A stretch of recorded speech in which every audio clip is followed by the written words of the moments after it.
The next bill we're going to hear is 5233, an act relating to education. And is Representative Dyers going to be coming in? Does anyone know? Okay, well, we shall move forward.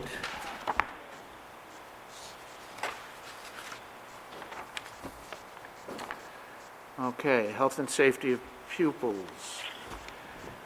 This bill would provide students attending public schools enrolled in grades K through 12 with a student bill of rights, prohibiting discrimination based on race, sex, gender, economic status, or mental, physical, or developmental, or sensory disabilities. Who can argue with the Bill of Rights?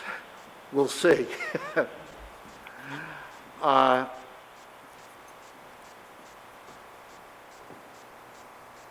Could you get Mr. Andrade on? Are there any questions from, he's on? Yes, Mr. Chairman, I'm on, if you're ready. You ready? Okay, Mr. Chairman, yeah, as you say, it's Student Bill of Rights. We commend Rep. Diaz for her commitment to protecting our students. We believe that most of these rights here are already protected. Last year when we had this bill, my only question was the question of socioeconomic status and defining that a little bit clearer. What exactly does that mean in this context? But that's really the only question I had on the bill.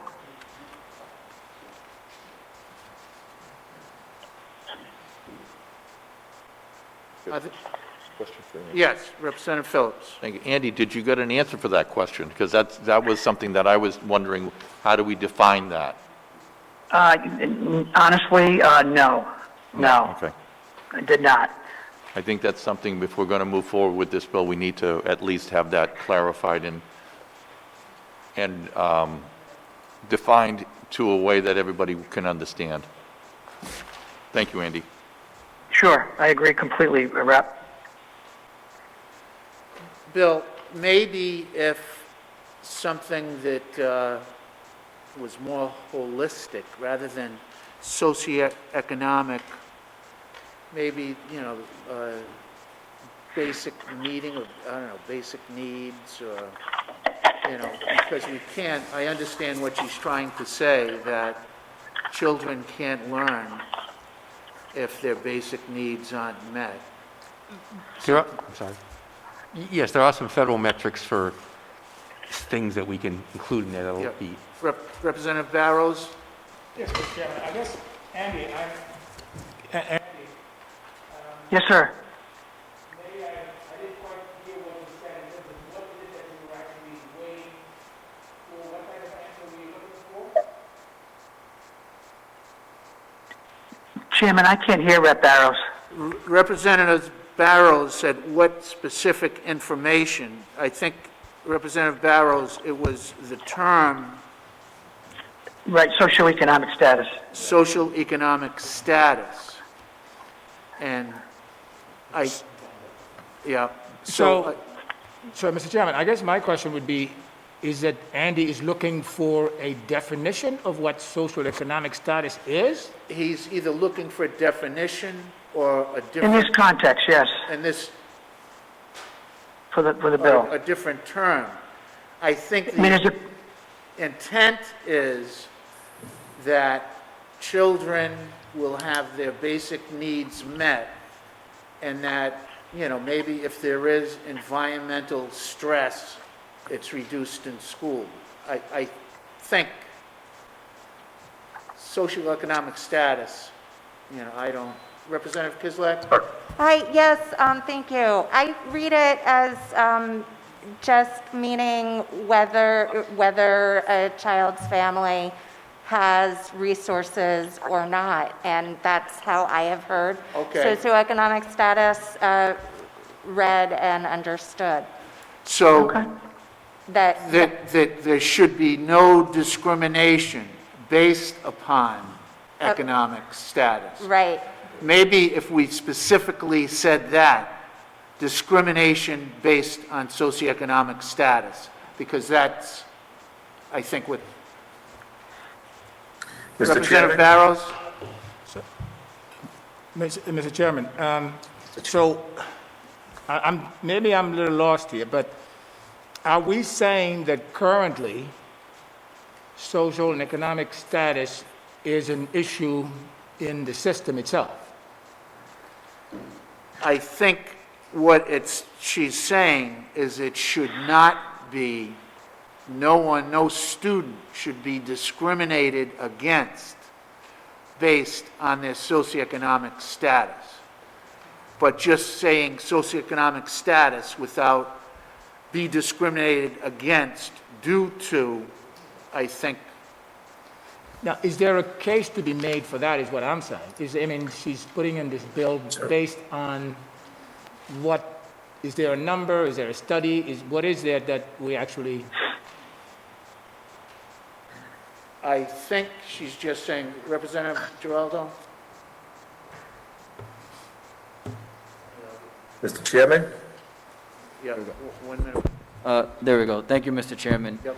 Yeah, so in reading what's in here, to me, it's one entire sentence that encapsulates all of these different characteristics. And if you Google the definition of socioeconomic status, the American Psychological Association defines it as a class, is the standing or class of an individual or group, which is often measured as a combination of education, income, and occupation.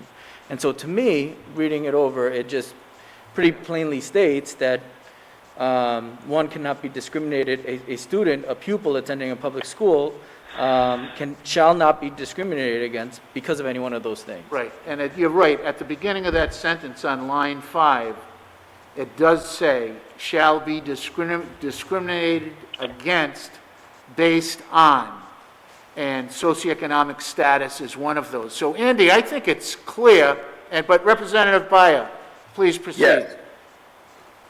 All right, thank you, Mr. Chairman. So, I don't think any student rep will probably argue about like a student's bill of rights. I think we all are on the same page of student bill of rights. Just from my own understanding, right? So the first question is like, what's the origin of this bill? I think you guys said this was probably introduced maybe last year. What's the origin of this bill? What actually like the specific intent? Because exactly what Representative Gerardi just said. This is all just one big, one big paragraph, and with everything embedded within this. But like, if we probably understand the intent of this bill and what it's originated from, then we'll probably be able to kind of streamline this and make it probably a pretty good bill.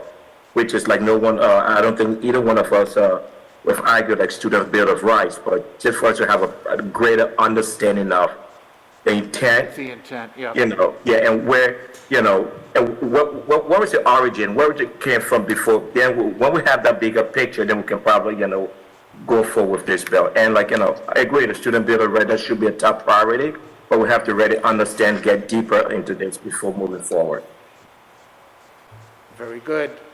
Good point, Representative Byer. Any further comments?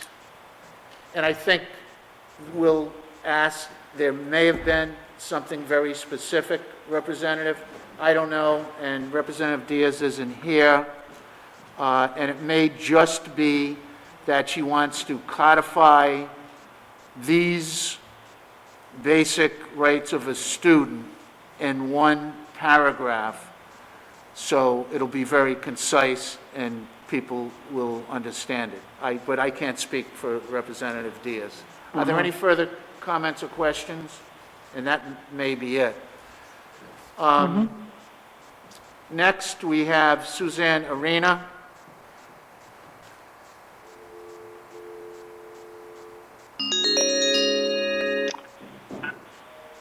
Founder and co-president of Decoding Dyslexia Rhode Island. Suzanne, welcome. Hello. Welcome back. Thank you. Thank you. Too bad we're not seeing everybody, but we're glad to be able to speak. Yeah, I'm going to shut my computer off. I got it.